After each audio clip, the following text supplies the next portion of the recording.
Good afternoon. I hope you enjoyed your first workshop session. We have to be flexible in terms of how we move forward, so we are going to be combining the Urban Mayors Roundtable with our Legislative Roundtable. We have here on the panel representatives from both, and in addition we have a placeholder for Senator Cunningham, who we hope will be able to be joining us shortly. So you all know who I am, and I get the pleasure of introducing the esteemed members on the panel, and then I'm going to turn it over to our moderator. So, I don't know, does he need introduction? To my immediate left is the Honorable Mayor Ras Baraka of this wonderful city of Newark.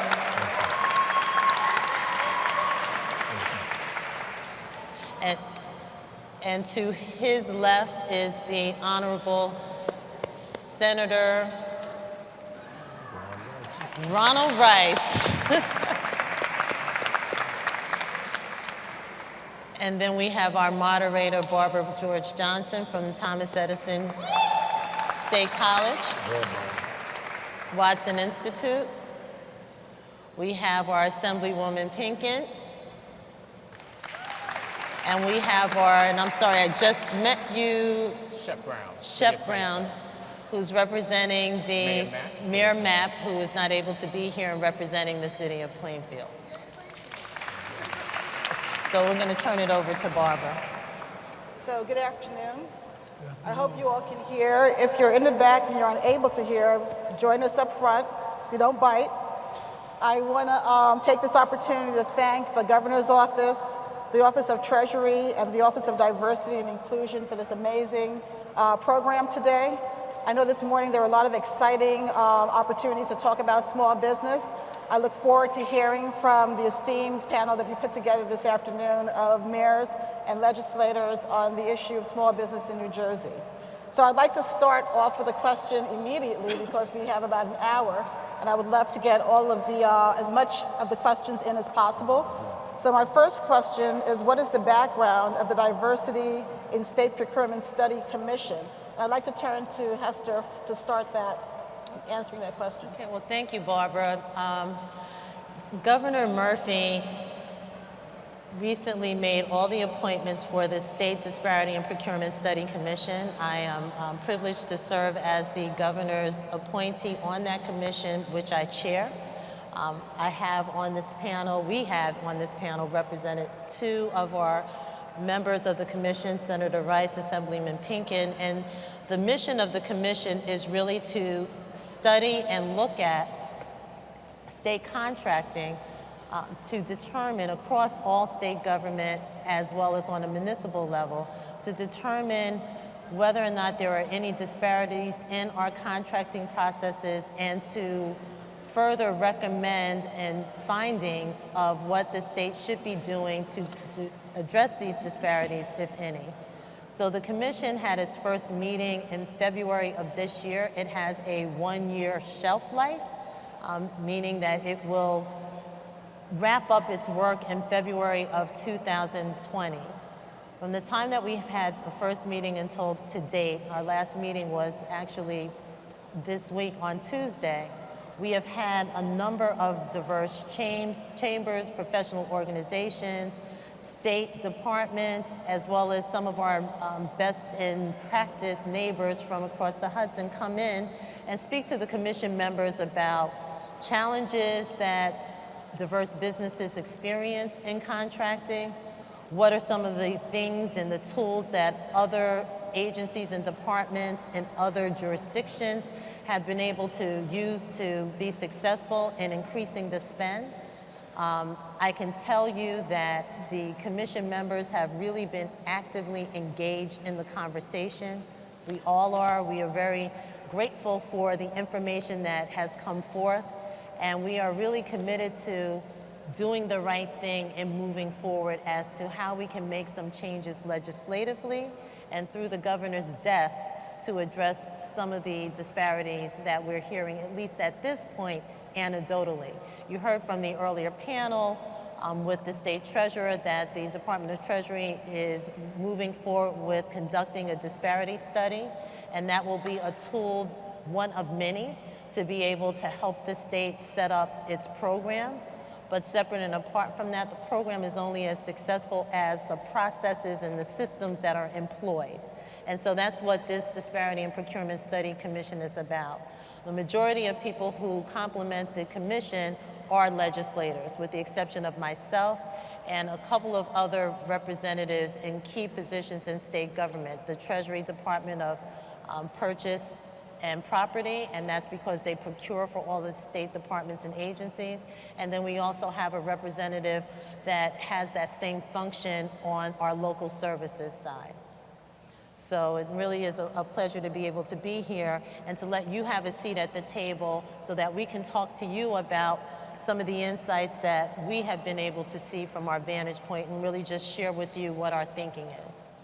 Thank you, Hester. So we know that in 2005, there was a disparity study done, and we saw that there were major disparities in the state of New Jersey when it came to minority and women-owned businesses. As a result of that, there were some challenges, court challenges, to the way that businesses have access to procurement and other bonding and other types of tools for small businesses. But we had a pushback because it was unconstitutional, we were told anyway, to have a set-aside for women and minority businesses. So, Senator Rice, because this has been a passion and a fight of yours for so long, can you tell me where you see the commission's role in terms of moving forward in ensuring that women and minority-owned businesses are at the table? Yes, first of all, I want to commend Governor Murphy and thank Hester Agadosi, because the Legislative Black Caucus, which I chair, put in place legislation to bring about a Chief Diversity Officer. That became important to connect what we have today. This is the first time this has ever happened in New Jersey, and we need to applaud Hester, so at least applaud her first, okay? And the governor. I've been doing this for 33 years, and the problem New Jersey have, and then what problem I have as a senator and being black, I don't believe any governor has really been committed to diversity and opportunities for women and minority in its majority, Democrats or Republicans. It's been mostly talk and no substance. And so what happened was, back in the 2005 time, the GR Corporation, which was 4 white males, 3 family members and an associate, who in my estimation was never harmed by the set-aside programs, they challenged them in New Jersey, and as a result of that, rather than the Attorney General going to court to challenge their standing, which I don't think they had, New Jersey decided to do a consent decree. This consent decree said that women and minority set-aside programs in New Jersey will be permanently barred, with the exception of us doing a disparity study, because we have to show that there's truly discrimination taking place in New Jersey against women and minorities. Well, here it is, 2019, and God bless him, Stevie Wonder knows that's happening, and he can't see anything, okay? And so for us to have to do that, but it's the law, because under the GR Corporation, which is really on the back end of a lot of other cases, the Onderan case and the Croson before then, the court used the standard of strict scrutiny, which means that we have to do a yeoman's job of showing that we are not getting business and procurements and contracts here in New Jersey. And so this disparity study, which we recently moved legislation through the legislature to get started, it started, as Hester said, recently. We have a lot of work to do in a short time. And at some point in time, we're going to need those of you here who have actually tried to get work and contracts from the state, or those of you who had work, but the state has actually committed violations against the contracts you have, to come and testify before our committee, because the disparity committee has to show that we are being harmed and we are being rejected and we are not getting substantial contracts as it relates to dollars and cents, as well as the amount of contracts. And that's why it's important. I think that's all that we need to hear, all that we need to know. Okay, Mayor Baraka, because you're on the ground dealing with Main Street business every day, where do you see the importance of the commission coming in as a mayor of one of the largest cities in the state? Right, so I just want to, again, echo the sentiments of my Senator Rice. For one, in terms of procurement in the city, the procurement at this level for not just the anchor institutions, but the city itself has been at about 3%, meaning that these businesses, including the city, were only procuring from local companies at a rate of 3%. They were spending a very small amount of dollars in the city.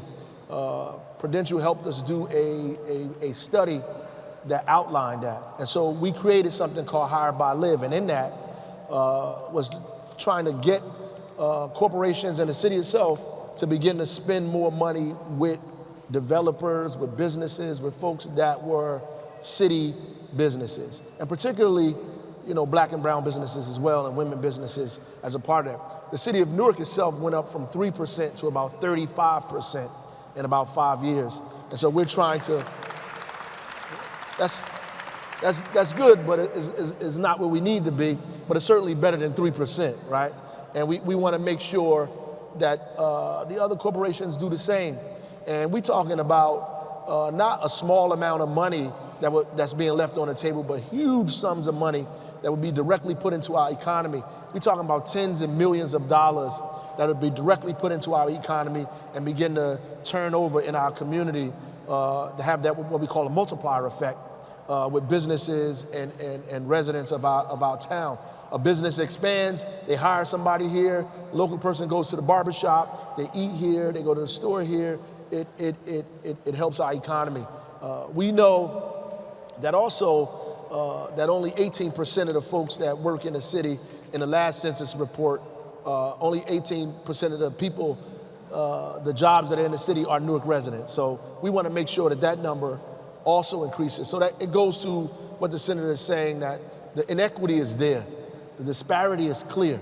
It has nothing to do with education, has nothing to do with capacity, it has nothing to do with the normal, traditional things that people come up with. It simply has to do with the fact of nationality and race and zip code.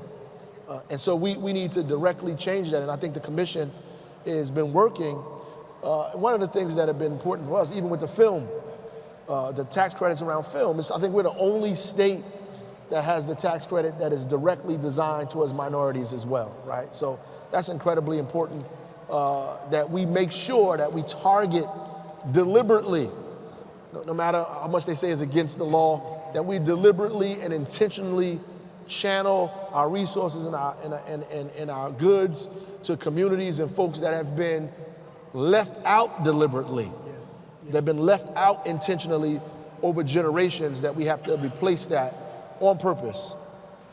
Thank you. So I'm going to turn to Shep Brown, who is representing Plainfield today.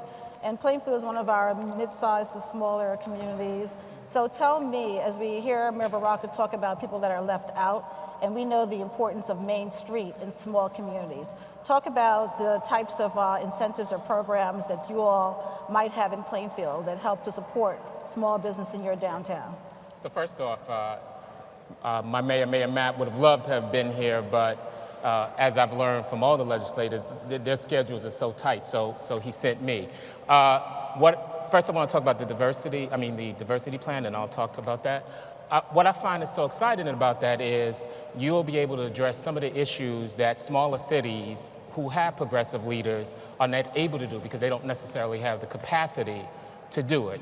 And so some of the challenges that we as small cities have is that while we know what is right, we know that there's some injustice in there. We know that when we look at the rules in our ordinances and our laws, when we begin to review those, we don't necessarily have the capacity always to make those good challenges or those changes. What I do know about the mayor is he is creating a really strong environment that encourages small businesses to come to our downtown. And so we use what we can. And so that means that we make it easier for small businesses to come to our town and to go through the process, recognizing the fact that we need to make sure that it is open to all, that is indeed a diverse process, and that we use what we can in a small city to create an environment where Black and brown people, people who have traditionally been not allowed to be at the table, can come to the table. So when we look at procurement in Plainfield, again, we use all the same processes, we use all the same contracts that most municipalities do. What we try to do is, again, to make it a smoother process. We try to, some of the things that we do is we have seminars and educational programs for our communities. Our community is largely Black and brown. We are predominantly African American and Latino American. A good bulk of our businesses are Latino American. So that is some of the challenges and some of the things that we have to address within our town, even though those Latino communities still don't know how to get municipal contracts. And that's some of the things that we are reaching out to them and reaching out to our various communities so they understand we have a $29 million budget. How do you become part of that procurement budget? How do you get some of that money and be at that table? And so we are out there with education, we're working through our churches, we're doing all those things that a progressive mayor and a progressive leader wants of his city and wants of his departments. Thank you. So $29 billion is a lot to leave on the table. Exactly. $29 million? 29 million. Did I say billion? Yeah, Million? I said million. Okay. I said 29 million or 29 billion, either way. huge difference. That is That's a a lot huge to leave on the table. But you know, one thing I want to say is that's the municipal, but that doesn't even account the budget for the school district. So that's even additional money that people could be Right. looking for procurement with. Absolutely. So, we do have the Board of Ed, which has a $185 million budget. We have our PMUA, which is our waste disposal, which is another private entity. We have our housing authority, and we have Union County College, which are all public institutions with procurement processes. What we've not done as a city is come together to talk about how we make it a fair and equitable city, and fair and equitable process. Let me take that back. And that's something that we will work on, and I'm sure the mayor will take that on as well. But again, when you look at a small city, when you look at a moderately sized city, it's about capacity and being able to do those things that we know are right. So it's important to hear that there are opportunities at the municipal level, so from municipal government, but also the school board, the Absolutely. county, and the state. So if we're talking about 29 million at a small municipality, imagine how much access would give you if you were at the state, county, and municipal levels as well. I wanted to turn to Assemblywoman Pinkin and ask why diversity? Why is it important for us to have a diversity commission and study that looks at access for contracting in the supply chain for persons of color? You know, I think in New Jersey, we always think we're, you know, the center of everything, but so many times I think Hester pointed out that of all of the diversity in purchasing, only 1% of the diversity population is, only 1% of all the contracting is filled by people that are serving as minority businesses. And when we look at New York, which we've been looking at through the study commission, it's over 30%. So how could we be right next to New York and we're less? I mean, it's hard to imagine we could be such a diverse population and less than 1% is being contracted. So I think one of the important parts with the commission is to really try to bootstrap that as quick as we can. Try to get what I say, get with the 90s, right? Look at the technology. In New York, Hester's worked very hard to look at their, rather than reinventing the wheel, look at the good things that they did. Look at their computer system, look at their studies, look at their quality measures that they're embedding into the contracting so that all levels of contractors, regardless how big they are or how small they are, they have to meet metrics that are showing that they are serving the minority populations. And I think that's the most important and most rapidly correcting contribution we can do to really right-size the system. And as you said, I think the important thing is that you know, it embeds in so many different layers, whether you're talking about, you know, I heard some people talking about at one of the previous panels, how the high school students are serving as interns and learning in the engineering, the contracting, how to be a contractor, how to be an engineer, how to do those things. You can diversify in so many different levels. All the money we invest in, whether it's schools or education or business or even our infrastructure itself, it's all embedded and it's all part of that. And so why are we not leveraging that so that everybody can reach their fullest potential? Thank you. So Senator Cunningham. Excuse me, Bob. Can I ask him to lift up the mic for everyone? Can you hear me? Okay, just make sure our mics are Is it turned on? up. Okay. Senator Cunningham, so some will say that we already have small business set-asides. So why do we need diversity? Why are we focusing on diversifying the contracting supply chain in New Jersey if we already have small business set-asides and folks should have access to that? Well, as in most things, not everything is equal and not everything is adequate. You know, we have to open up so that everybody feels that there is an opportunity and a change. There are not enough set-asides that will do that. The only thing that will do that is giving people an opportunity to do what they want to do. So, Can I add to that? Let me give some history. First of all, prior to the GR decision, if you will, it wasn't even a decision, the women minority set-aside was there for a purpose. The reason it was there is because blacks and Latinos and other minorities and women were not getting contracts with the majority being quote-unquote white business people, et cetera, et cetera. The idea was if you want to increase the numbers, you have to set aside for minorities and women. That means as a black person, I'm competing against the people on this stage. I may not get to work, but somebody up here is going to get some work. And that's how the numbers increase. And so it's important to have that. When the governor decided, and Peter Harvey at the time signed a consent decree and said we will do away with women and minority set-asides, we'll only have small business set-aside. Over the years, it's proven it does not work because women and minorities are still competing against white business people, even though they may be called quote-unquote small business people. And then you have this process of fronting business as well. And that's the distinction there. And the Disparity Committee, we're going to have to show that.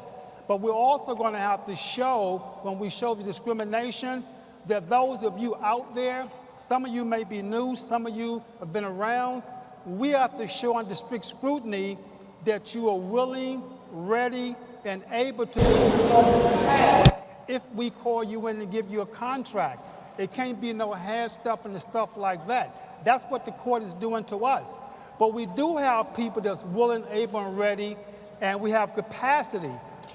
Oftentimes, we don't know who you are. Right now, the New Jersey Legislative Black Caucus do not have a list of women and minority businesses that we can refer to, even though we are arguing the case on your behalf. So this is important, what the governor is doing, Governor Murphy and Hester is doing, and the Treasury Department is doing, primarily because it gives us an opportunity to hopefully develop the kind of work list of capacity in New Jersey and elsewhere that can get us through this whole process. It's not going to happen overnight, so I don't want anyone to come here for the first conference and say, I didn't get any work. Listen to what's taking place here, learn what the process is, make sure all the feedback come. I met somebody back here who said that they were asked to talk to someone, but they weren't comfortable. The person they're talking to is really concerned. I said, that's okay. If you were asked by Hester to talk to the person, you give her the feedback. Because as Chief Diversity Officer, she's supposed to see what's going on there and report back to us. Ron, can I interject something here? Yes, Senator Cunningham? You know, the other part of that is most times we don't know what is available. We don't know what we could possibly have or possibly do. Exactly. So that's why it's better that we don't rely on set-asides. We need to be at the table understanding what the issues are, or as this gentleman talked about, what the monies are available at. And that's not what we have now.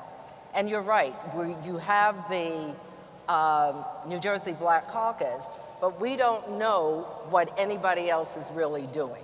We have no way of saying we have this many people and this many people knows about this many people. But there's so much information that we don't have that we need to concentrate on getting.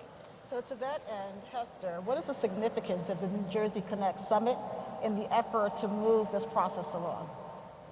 So I want to start by saying, as the Chief Diversity and Inclusion Officer, what I tell people is that we have diversity, but we don't necessarily have inclusion, right? Because inclusion is an intentional act. Yes. And so, case in point, when the mayor says that I look at the numbers, because that's what I do, data informs me, and the numbers say 3%. To get from 3% to 30% does not happen organically. That's an intentional act. And so to further what we're talking about this commission, the commission is about what are some of the systems and processes that we can intentionally put in place that we know are going to engage supplier diversity in the state. New Jersey Connects, the focus of this really is the first step. So to Senator Rice's point, you all have to know that we are serious about this, that we are committed to this. And so the first thing is to not only give you access to, well, what the conversation is and who are the people and the players in position, but more importantly, for you to be able to establish relationships. That's why that exhibition hall is important, because those are, when they tell you on this panel that Hester holds people's feet to the fire, they're there for you. They're there because they're the people who are actually making those procurement decisions. And the truth of the matter is, and when we talk about implicit bias, sometimes implicit bias is that I know you, I've been doing business with you, and you do a good job and I'm comfortable. So you may be the next greatest thing on the street, but A, I don't know about you, and I'm fine because I've been doing business with X, and X has been delivering what it is that I need. Being intentional in terms of supplier diversity says, okay, yes, you know and you've been doing business with X, but you need to meet Y, and you need to meet W, and you need to meet P. Because you know what? You may find out that they bring many different things to the table that the person that you were dealing with did not. But they won't know that unless they have an opportunity to know and meet you. And the other thing that's important about the fact of the matter is that this country is built on a capitalistic model, right? So capitalism drives the market. Capitalism drives innovation. Why is that not the case? We know on the private sector that diversity and inclusion matters because what was said earlier, we're dealing with global markets. So if you're dealing with global markets, by definition, you're dealing with diversity. Well, if you are in the state of New Jersey, which is the fourth most diverse state in the nation, then you're dealing with diversity. So therefore, if this state is going to grow and to be inclusive and to be best in class, and we can do all of those things, it starts today, and it starts with you being connected to us and us developing a strategic partnership as we move forward. But Barb, it's also intended to connect you with each other. Let me give you an example. In New Jersey, we have our issues with the trades and with the contracts, et cetera. Even a city like Newark, the mayor's biggest problem oftentimes is the laws interfere with what he's trying to do. So people are coming in making big money doing development. Newark is moving, the mayor's doing a great job. But the brother and sister on the corner said, well, we can't get no work, and we can't get any contracts. Well, I found today, which I never knew, and my best friend is the developer, that there's a black rebar company. Rebar is the stuff that you put in with concrete, but there was a sister, she was doing fabrication. But these people are getting big work in New York. We need to know who you are. Then let me tell you about black folks. I can speak about black folk, okay? Black people need to stop the mess. And when I said stop the mess, let me tell you what the mess is. We'll argue as Black Caucus at the state that we want more women and minority participation, and we finally get somebody to say yes, and then they tell us to find somebody, and we can't find anybody in New Jersey, so we go out there and get Senator Cunningham from New York, and then the same people saying that black folks not involved, saying she ain't from here. Well, you know what? We're going to make her from here. We're going to New York and make from here because we're going to have an office downtown Newark, so she's from here now. If we want to grow, then we got to make sure that we know where the capacity is. That's why Atlanta, Georgia, and you go to California, Chicago, place they're doing so well with the interaction of black elected officials, black business people, and government in general. Once you come forward and we demand participation, we're going to get support from the leadership and the Senate, regardless of what the politics is, and from the Speaker. Because the Black caucus, Latino caucus, women caucus will make sure of that. But we have to build capacity, and that's why GR got in our way, and that's why GR should have been challenged on standing till we got this fixed. New York has got it right. So let's talk about capacity. That's great. Let's talk about capacity at the local level. We know that in cities like Newark and a number of the cities across the state, we're attracting large businesses. So Newark was in the Amazon competition. We had Panasonic that came here. But those large businesses come with their own employees for the most part, right? So we know that we need small business as a backbone for the economy of our cities. What are local communities doing to tap into that workforce and to tap into the support for small businesses on Main Street? Are there training, forums, summits that you all are providing as well? So I have to, again, echo what the senator said. But in Newark, we do train small businesses. We do train them and try to get them bonding capacity, try to make sure they certified as NWBE. We have classes that are sponsored by Newark Community Economic Development Corporation. We do this monthly, try to make sure that people are prepared and ready to get what's available to them. We have a men's and women's meetings where we talk specifically about contracting, development, and business in the city, how to become a developer, how to get city contracts, county contracts, how to do those things, because on the legislative side, on the elected official side, the senators and the legislators can fight that we have the ability and mandate that we reach out and grab or diversify or include folks into our businesses. But if we cannot find the people locally that are ready and prepared to do that, then we also shoot ourselves in the foot because now people are saying, you're doing it, but you're slowing up our process, you're making it difficult for us to do business. And I don't believe that they can't find people, right? I believe that the information is not out there, that we need to make sure that everybody has access to the information like we can, and we need to make sure that we're training people locally to be prepared to accept the benefits that are coming out. And for example, we're doing this lead replacement line. That's all over the news, obviously. $120 million today. Like every Friday, we go over the data. I mean, we are in a matter of 6 months going to spend about $70 million in the city of Newark, just centered around that. Street paving, plumbing, electricians, all our folks need to be involved in that, right? And then the next step is, let's get the unions involved because we want it to be unionized. And that's great, I'm for that, but that does not necessarily translate into us being a part of it.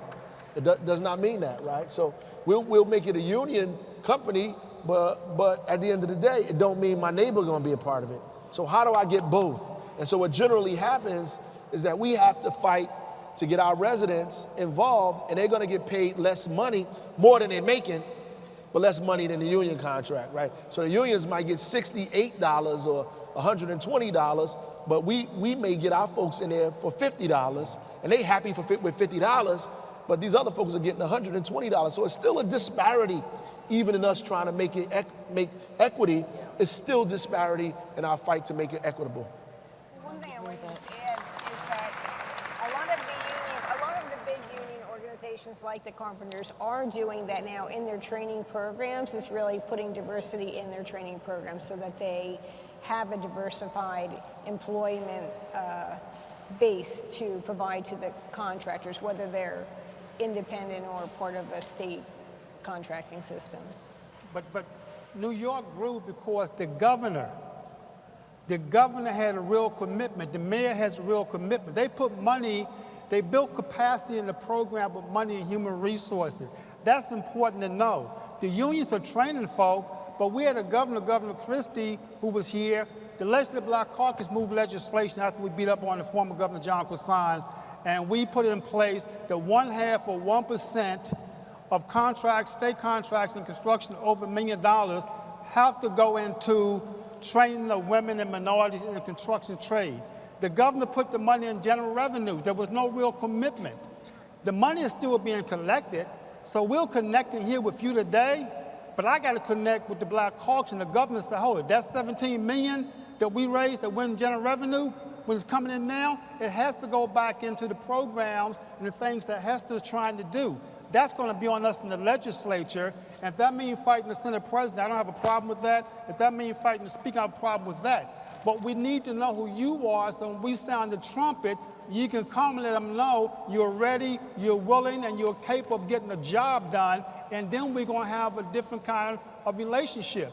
If need be, we're going to ask you to join us and take some court actions. I'm up to here with what's taking place in New Jersey. It's one of the most discriminatory states in the country in a lot of ways. I said it to you, but we're going to try to make this work for you with Hester at the helm of this and Governor Murphy.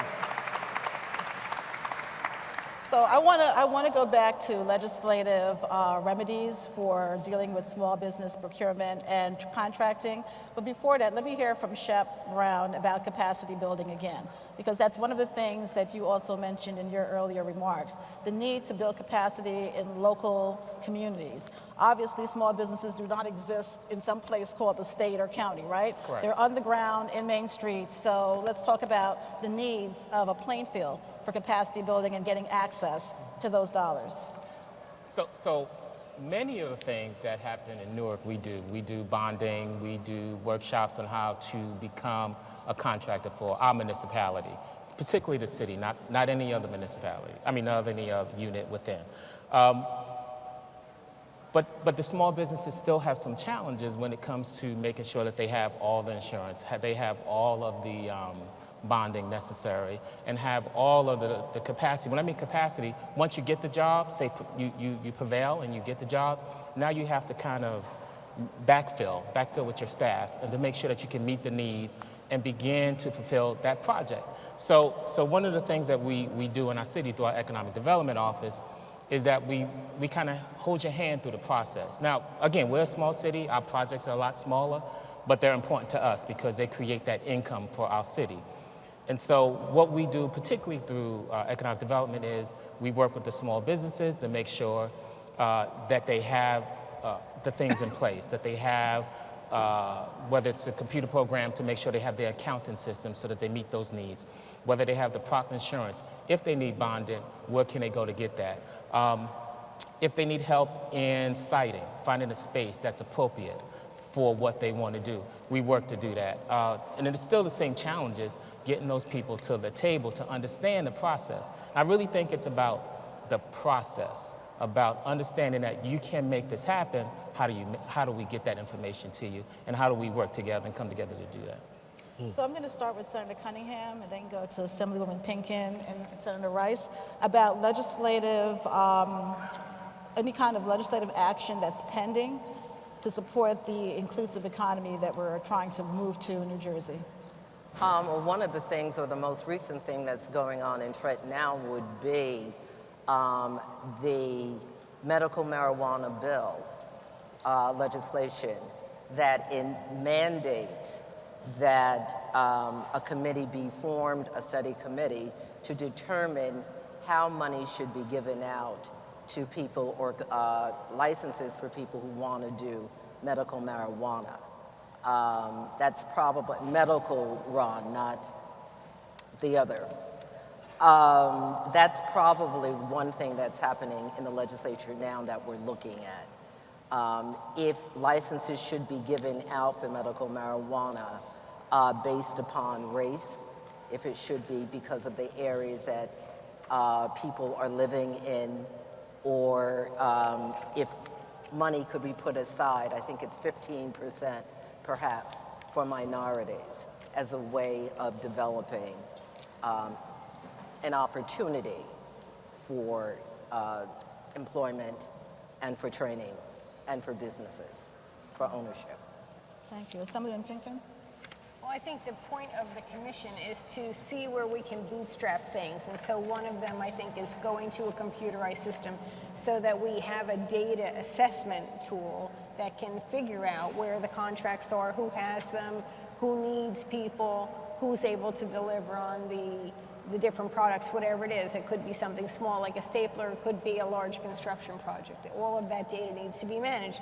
And I think to drill down into the standards, putting standards into all the contractors, no matter who's doing it, no matter what level they are, they might be a large contractor, but putting in standards that they have to meet. One of the things that New York said is the way they got to 30%, and I am operating under the goal that we're going to try to get to at least 30%, and that the way to do that is to have those standards embedded in all the contracts, to work on the opportunity for the funding. Not only is it to be able to produce a product, but to be able to have access to a source of funding that can be supportive, that we can look at the insurers that can be supportive. So you finally get that contract, and now you have to be able to ramp up. And how do you do that? How do you get the tools to have that?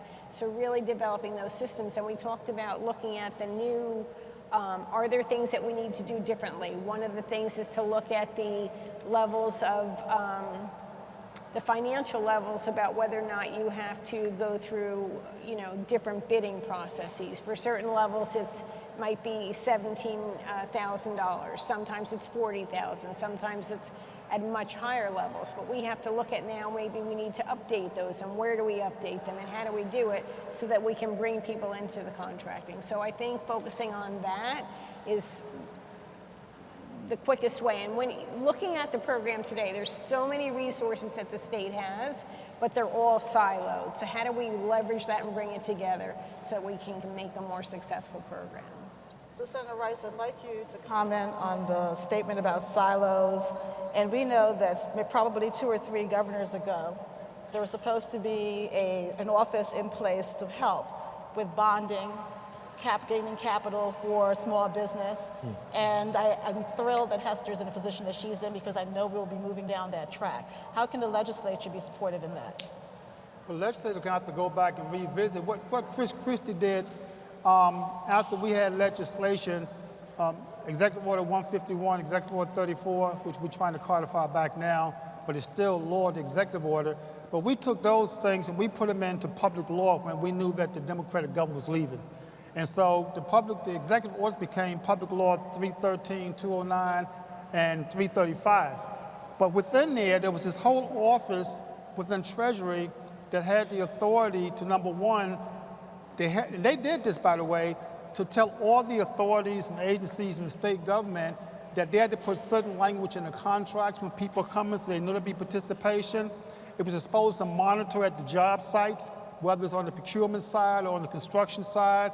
It was supposed to work directly with the federal government, Department of Labor, to make sure there are violations, et cetera. Governor Christie came in, he couldn't change the law, so we still collect money and do those kinds of things. But he actually took the office out of Treasury and killed the office itself, took the personnel and put them in other departments, actually changed our titles, forced some to retire, and so therefore, and it became self-monitoring. So he wants you to self-monitor yourself to tell me you're participating. And so we need enforcement of laws. See, we don't have enough laws because of, quote unquote, some of our colleagues in the legislature, and sometimes because of the leadership too at any given time. But there are laws on the books, and the laws on the books aren't being enforced either. For example, we did the bonding law where we teach people what they really need to help them get bonds, and then we did an enterprise zone type of thing with the bond piece where that's working. Because I saw a gentleman today say it's starting to work for him, but there's still some issues. But the issues have to come back to us. We need the feedback, and that's why Hester's there, because we had no one to give the feedback to go on. We did Senate Bill 374 under Chris Christie. That bill, if you remember, Senator and Assemblywoman, that bill was the bill that says that they have to, wherever feasible, get bond people to do some of this bonding. If the mayor's going to talk about $120 million, or we're going to talk about the billions of dollars, that stuff get invested. There are about 12 or 15 bonding agencies in the state. They're not black folk, except for one. Then when they do work with us, they start to play these games that I call criminal, and nobody want to sit down and discuss what the problems are. And so we have to force that issue. But we can't force it as legislators, particularly black and women and Latino legislators, Asian and other minority legislators, if we don't know you exist. And Hester is not going to be effective unless you have her back and we have her back when it comes down. I think the governor's committed, and I know that Hester's committed. I know the Black Caucus is committed. I would like to think, and I'm pretty sure the Latino Caucus is committed, the Women's Caucus is committed, but the reality is that we're going to have to make sure that the leadership in both houses of the legislature are committed, and if not, we need to make them committed to pass the kind of legislation that we want. And let me say one final thing on this, because I said this to the governor about another issue, but it applies to us too. We cannot, as black folk and minorities, allow the administrative staff, the legislative staff, to determine what social justice definition is when we're the victims of the definition, nor can we allow them to determine the destiny of women and minorities in this state. We just can't do that. But we've got to come together. So thank you, Senator, for that Can I just impassioned comment. Senator Cunningham? Yeah, I just wanted to say, Ron, you're absolutely right, but there's one other thing we need to do. As legislators, we need to make sure that our constituents knows what the laws are that's on the books. You mentioned the laws on the books, but most of them don't know. They don't know what those laws are, and they don't know what their capacity to be. We also need to be, as African Americans, as minorities, willing to go that extra step to get the information for ourselves. One of the things that's happened in Jersey City, and has absolutely nothing to do with the administration, but the business people, the African American business people themselves, have come together and formed an organization called Black Wall Street. And what they're doing is identifying for themselves where the minority businesses are, what kind of businesses they are, and using each other as a way to get that information out to other minorities who come into the city and want to begin a business. That's the kind of thing that we need to start doing for ourselves. So, Senator Cunningham, I'm hearing that it takes more than just the state, but it sounds like there needs to be partnerships and collaborations. So I'm going to turn to Hester and ask, what does the minority business development look like in New Jersey? What does business development for minorities look like in the state? Well, you know, it's interesting because and I'll use this by way of example, American Express did a study on women, businesses. And one of the things that they found is what we've been talking about, right? That we know that there's a disparity when it comes to access to capital for these businesses. We know that women-owned businesses particularly find challenges because women not only own businesses, but they're caretakers at home. They have all these myriads of issues that they confront. Nonetheless, they are the fastest growing segment of businesses in the country, women-owned businesses. Right.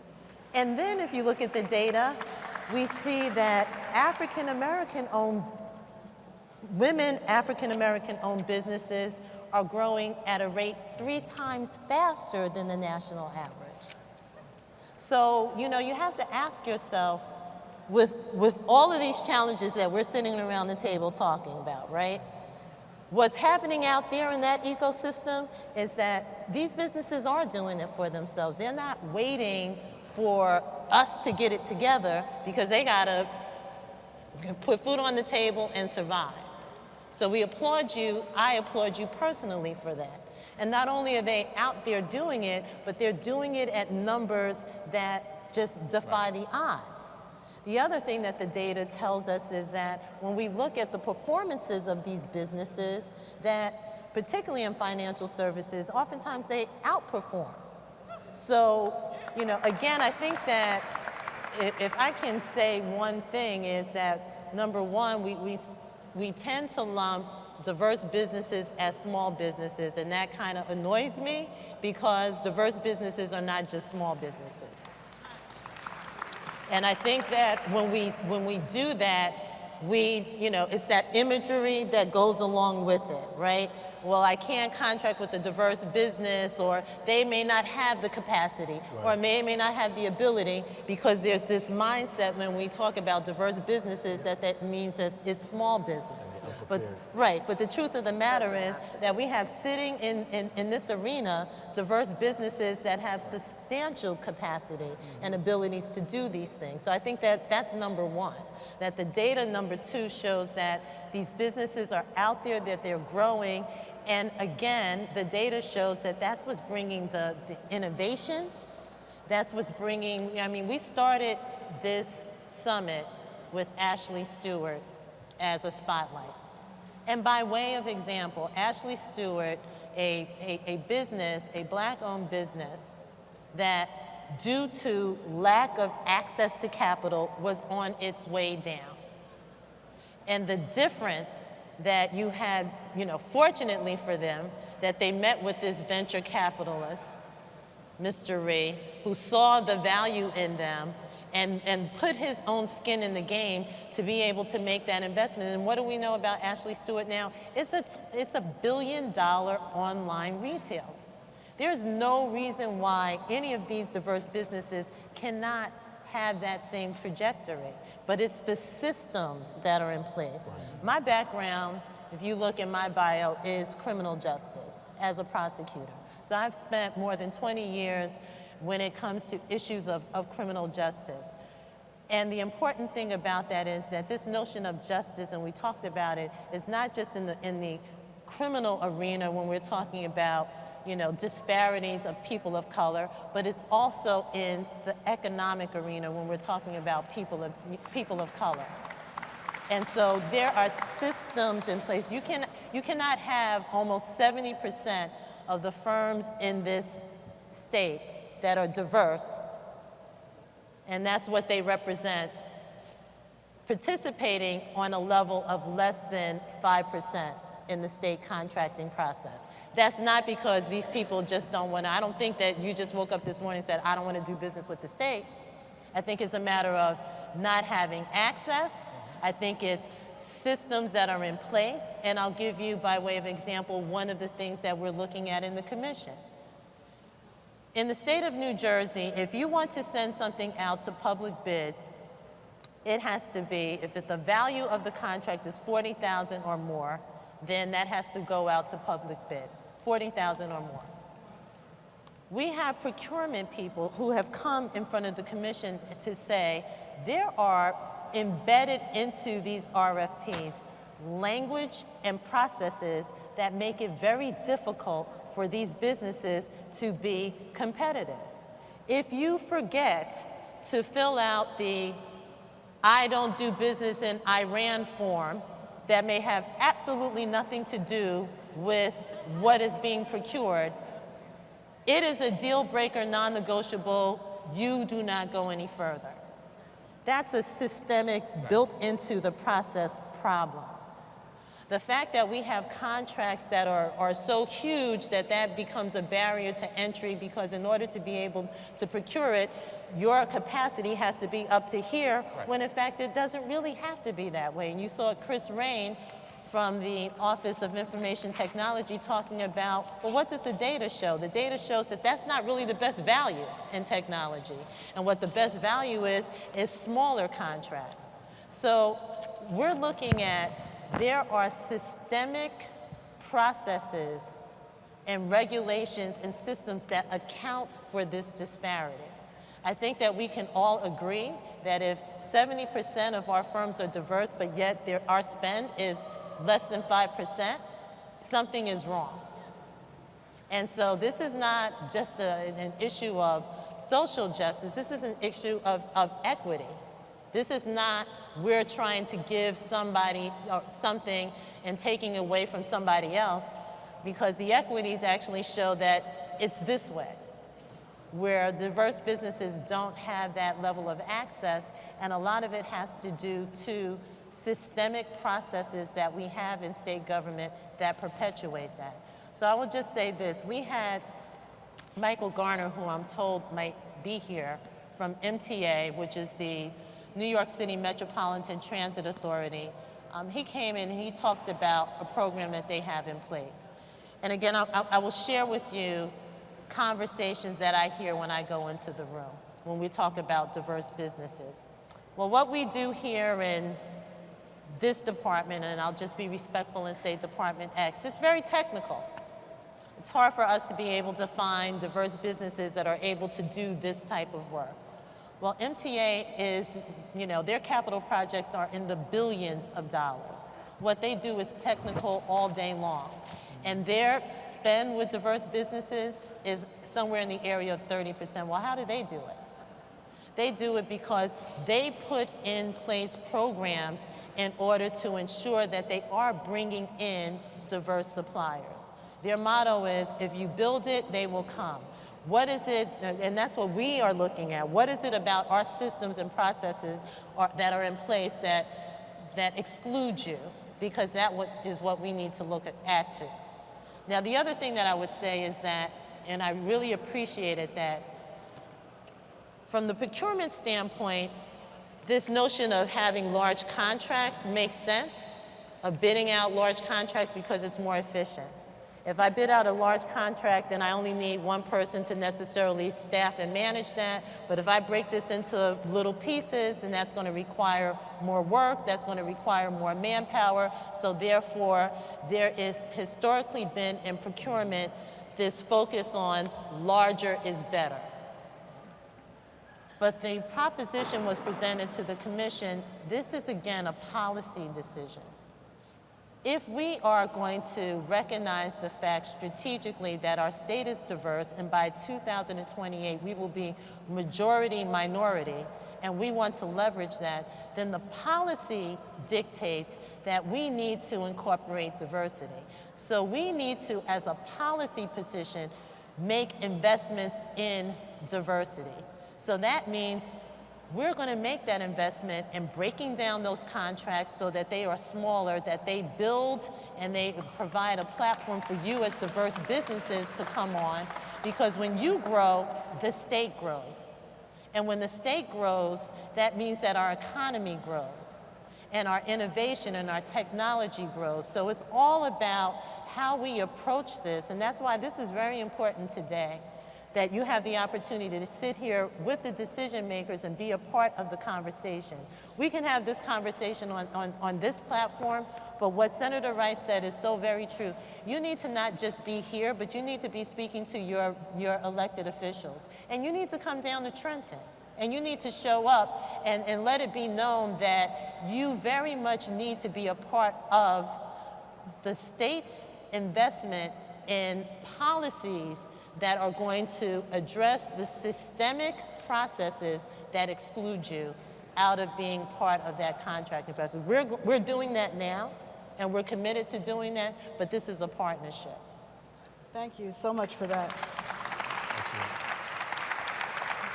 So as we close out, I'm going to reiterate one word to give to this audience that you need them to remember as they leave this summit today about procurement, contracting, accessing capital, small business, and minority and women-owned businesses. Mayor Baraka. It's hard to sum it up in one word. Yeah. In terms of what I think people should take with them. I think that one word I would use is collaborative, right? Because it's going to take all of us collectively to be able to make sure not only this stuff happens, but that we execute it in a way that the majority of us benefit. Thank you. Senator Rice. Communicate. I can't believe it. He said it in one word. This is taking precedence right now. Thank you so much, Assemblywoman Pinkin. I'd say mentor. Bring everybody with you as you succeed. Mr. Brown. Persistence. Say that again. Persistence. Don't let a barrier stop you. If there's a door, you said one word, right, but I'm just gonna say this. If there's a door, knock it down, open it, or whatever you have to do, but get on the other side of that door and be part of that conversation. Senator Cunningham. Partnerships. We have to partner with each other. That's how we're going to move forward. So I want to thank this panel. We actually have 27 seconds to say thank you to Hester Agadoso, who is the Chief Diversity Officer for the state of New Jersey and the first Chief Diversity Officer of the state of New Jersey. Thank you so much for this. Thanks to our esteemed panel of legislators and mayors, and we hope that you take this in. You reach out to the folks on the panel, and we, the state, and all of us are serious about moving this effort forward. So thank you all for coming.